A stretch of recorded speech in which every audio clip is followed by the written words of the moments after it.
Today, I'm going to show you how to delete or remove conversations in Messenger. Let's get started. First, open the Messenger app on your mobile device and make sure you're logged in.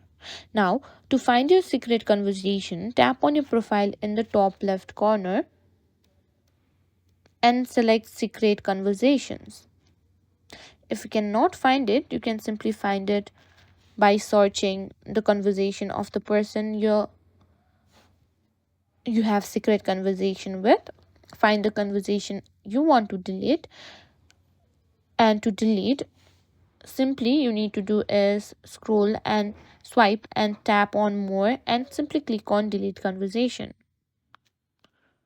Now, to when you want to create a secret conversation, go to simply a person and simply scroll down and tap on disappearing message, or simply search for secret conversation, and you can have a secret conversation with any person you would like.